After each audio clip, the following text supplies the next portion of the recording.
गुज़िश्ता दिनों इस्लामाबाद से एक वीडियो वायरल हुई थी। बंदा खातून से बात नहीं करता बल्कि गाड़ी चलाने वाली लड़की को बालों से पकड़कर नीचे उतारता है, उस पर बदतरीन तशद्दुद करता है। तो ये भी हो सकता था कि वो बंदा लीगली कोई एक्शन ले। बिल्कुल ऐसा ही है, लेकिन आपको पता है ना, हमारे माशरे में मर्द वो अपना गुस्सा कंट्रोल नहीं कर पाते। हमारे माशरे में ये टिकटॉकर्स, यूट्यूबर्स कहीं पर भी जाके कोई भी वीडियो बना लेते हैं बिना सोचे समझे। लाइक कि आप अगर पब्लिक फिगर हो तो ज़रूरी नहीं है कि आप जिनकी वीडियोस बना रहे हो वो भी पब्लिक फिगर हो। क्या हमारी आवाम इतनी बेहिस हो गई है कि एक खातून के साथ तशद्दुद हो रहा है, वो खातून की गलती हो भले, लेकिन तशद्दुद हो रहा है, वो गलत काम है। लोग बैठ के वीडियो बना रहे हैं। क्योंकि उनको लगता है शायद वीडियो बनाने से इनको इंसाफ मिल जाएगा, ना कि उनको बचाने से। क्योंकि हमारे माशरे में ना लोग किसी के मैटर में घुसना नहीं चाहते।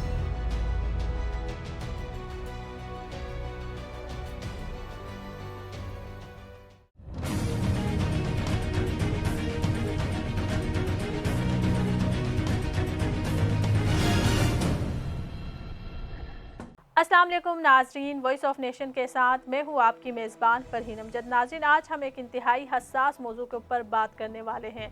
जी हाँ नाजरीन, मैं बात कर रही हूँ इस्लामाबाद से वायरल होने वाली एक वीडियो के हवाले से। गुज़िश्ता दिनों इस्लामाबाद से एक वीडियो वायरल हुई थी।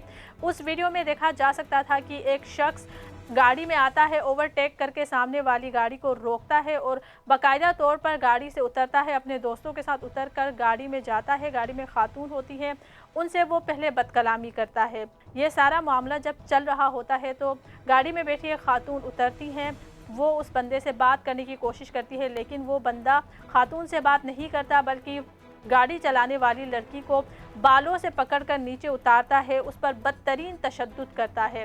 अफसोस की बात तो ये है कि वहाँ पर इतने सारे लोग हमें नज़र आ रहे हैं, वीडियो में चलते फिरते बहुत सारे लोग हैं, लेकिन कोई भी इस वाक़ये में वहाँ पर जाके उस लड़की को छुड़ाने की कोशिश नहीं करता।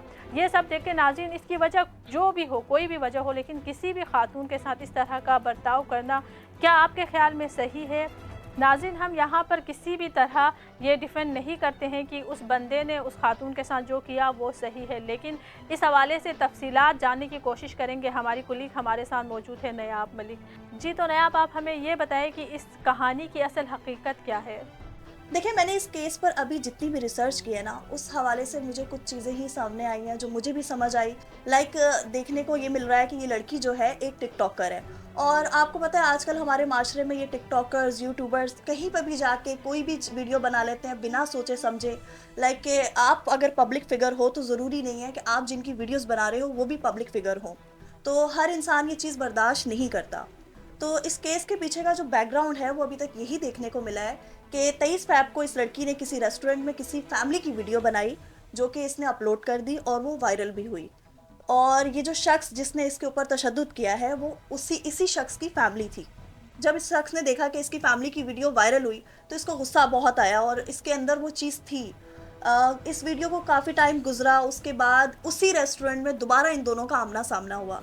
लेकिन इस शख्स ने रेस्टोरेंट में इस लेडी को कुछ नहीं कहा। इसका जब वो लड़की रेस्टोरेंट से निकली, अपनी गाड़ी में बैठी आगे गई, इसने अपने फ्रेंड्स के साथ उस लड़की को ओवरटेक किया, उसे बीच रोड पे रोका।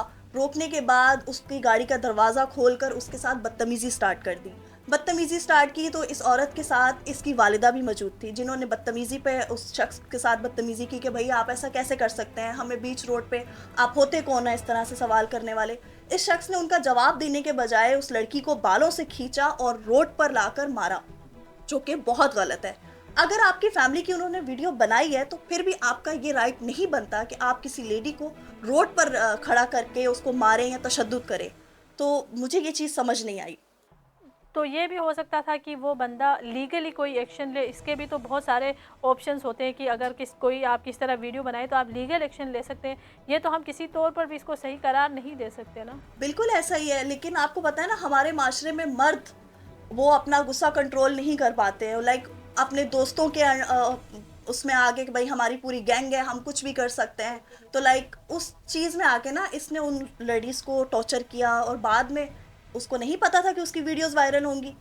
एक वीडियो के फैमिली की वीडियो के चक्कर में आज वो खुद इन सब चीज़ों में फंस गया और उसने बहुत गलत किया। उसको लीगल एक्शन लेना चाहिए था इस चीज़ के ऊपर, क्योंकि हमारे साइबर क्राइम में है आप किसी की वीडियो अपलोड नहीं कर सकते।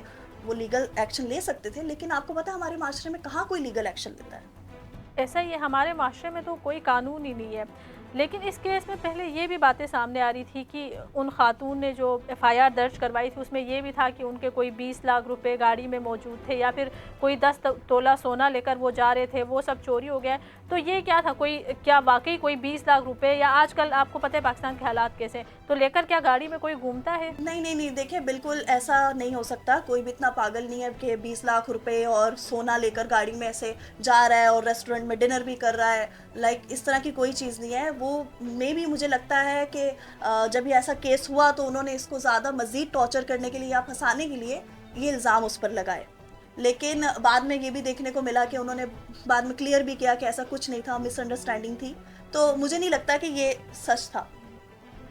ये वीडियो जब सामने आई तो हमने देखा कि क्या हमारी आवाम इतनी बेहिस हो गई है कि एक खातून के साथ तशद्दुद हो रहा है। वो खातून की गलती हो भले, लेकिन तशद्दुद हो रहा है, वो गलत काम है।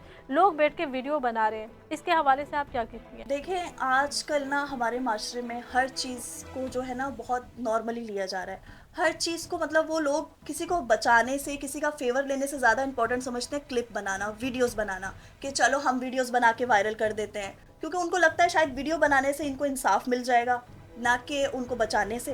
क्योंकि हमारे माशरे में ना लोग किसी के मैटर में घुसना नहीं चाहते, फिर चाहे कोई मरी क्यों ना जाए। लोग डरते हैं, लोग अपने आप को बीच में मतलब खुद इंटरफेयर करते ही नहीं है, फिर उनके सामने जितना मर्जी जुल्म हो जाए। ये कोई पहला केस नहीं है, इस तरह के और भी केसेस देखे हैं। लाइक किसी को बीच रोड पे मार दिया गया, एक्सीडेंट हो गया, लोग क्लिप्स बना रहे हैं, ना कि उसको हॉस्पिटल लेके जा रहे हैं, ना कि उसकी हेल्प कर रहे हैं। मतलब सोशल मीडिया का दौर है तो लोग समझते हैं कि बस क्लिप्स बनाना ज़रूरी है, ना कि किसी की हेल्प करना। हमारा माशरा बिल्कुल बेहिस हो गया है।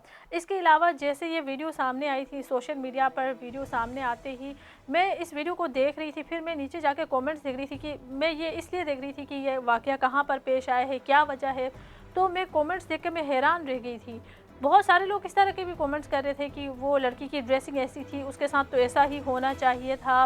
और मैं हैरान हो गई थी कमेंट्स देख के कि इस तरह की हमारे लोगों की थिंकिंग है। देखिए रही बात ड्रेसिंग की, तो वो तो हमारे माशरे में आजकल बहुत आम हो गया है। मतलब हर दूसरा बंदा अपने आप को पता नहीं क्या समझ रहा है। सोशल मीडिया का दौर है तो ड्रेसिंग आउट है सबकी। कोई हम किसी को ड्रेसिंग से जज नहीं कर सकते। और रही बात इस केस की कि ड्रेसिंग की वजह से उसने ऐसा किया, तो मुझे नहीं लगता कि ड्रेसिंग की वजह से किया, क्योंकि वीडियो क्लिप में साफ देखा जा सकता है उनकी ड्रेसिंग आउट नहीं थी। तो ये कोई ऑप्शन बनता ही नहीं है, ऑब्जेक्शन बनता ही नहीं है कि उनको इस तरह से बोला जाए कि ड्रेसिंग की वजह से उनको मारा। इस हवाले से मैं ये समझती हूँ ना कि जैसे ही कोई वीडियो हमारे सोशल मीडिया पर सामने आती है तो लोग इसको अपनी पता नहीं जिम्मेदारी समझते हैं, क्या समझते हैं, जाके सब कमेंट्स करने लग जाते हैं। कोई इसकी तह तक जाने की कोशिश नहीं करता है कि मामला है क्या असल में। और इस तरह के अजीब अजीब से कमेंट्स आते हैं ना कि देख के हैरान हो जाता है बंदा। तो मैं भी उस तरह के कमेंट्स देख के मैं थोड़ा सा हैरान हो गई थी। मैं आपसे ये भी पूछना चाह रही हूँ कि यहाँ पर अब इस लड़की ने जो इतनी ईजीली उसको माफ़ कर दिया, ये केस ख़त्म हो गया, तो अगर ये केस इसी तरह ख़त्म करना था तो पहले वो 20 तोला 10 तोला सोना और 20 लाख का ये केस क्यों था? देखिए मैंने अभी आपको बताया ना कि किसी फर्स्ट ऑफ ऑल किसी लेडी को, किसी औरत को इस तरह से रोड पे घसीटा जाए, उसे मारा जाए, उसके इज़्ज़त नफ्स पर बात आए, तो कोई भी किसी को इतनी आसानी से माफ़ नहीं कर सकता। कि मुझे नहीं लगता कि कोई बहुत इजी रहा होगा उसके लिए कि मिसअंडरस्टैंडिंग कह के उसने अपना केस ही वापस ले लिया। मे बी उस लड़की ने जैसे कि सोने का और कैश का उस पर इल्ज़ाम लगाया था मुलजिम पर, तो मे बी मुलजिम ने उसके डिमांड्स पूरे कर दी हों, तो उसने इतनी इजीली अपना केस, अपनी एफआईआर वापस ले ली और जस्ट इतनी बड़ी पूरी स्टोरी को उसने सिर्फ एक मिसअंडरस्टैंडिंग का नाम दे दिया। तो मुझे नहीं लगता कि ये सिर्फ एक मिसअंडरस्टैंडिंग थी या आपस में इनकी, आजकल आपको पता है पावर ऑफ मनी, तो आपस में उनकी सुलह हो गई है और इस चीज़ को रफा दफा किया गया है और कुछ भी नहीं। नाज़रीन, इस केस के हवाले से अभी तक जो इंकशाफात हुए हैं उनको सामने रखते हुए हम यही कह सकते हैं कि इसमें लड़के की और लड़की की दोनों की गलती है। लड़की की ये गलती है कि अगर उसके साथ इतना बड़ा वाक़या पेश आया है, ये कोई छोटी बात नहीं है जो उसके साथ हुआ है, तो उसने इतनी आसानी से कैसे उसको माफ़ कर दिया और उसने बोला कि ये कोई मिसअंडरस्टैंडिंग थी। तो हो सकता है कि लड़की ने भी पहले ये जो केस एफआईआर दर्ज हुई है उसमें बोला है कि 10 तोला और 20 लाख का ये जो वाक़या है ये भी कोई वजह बन सकती है। इसके अलावा नाज़रीन मैं ये समझती हूँ कि कोई भी वजह हो, किसी भी आदमी को किसी औरत के ऊपर इस तरह तशद्दुद नहीं करना चाहिए। इसकी भरपूर मुज़ाहमत करते हैं और इस केस के हवाले से मज़ीद जो अपडेट्स आती रहेंगी आपके साथ शेयर करेंगे। इसी के साथ हमें इजाज़त दें। अल्लाह हाफिज़। वॉइस ऑफ नेशन की वीडियोस देखने के लिए हमारा चैनल सब्सक्राइब कीजिए और बेल के आइकॉन पर क्लिक कीजिए ताकि आप हमारी तमाम आने वाली वीडियो से बाखबर रह सकें।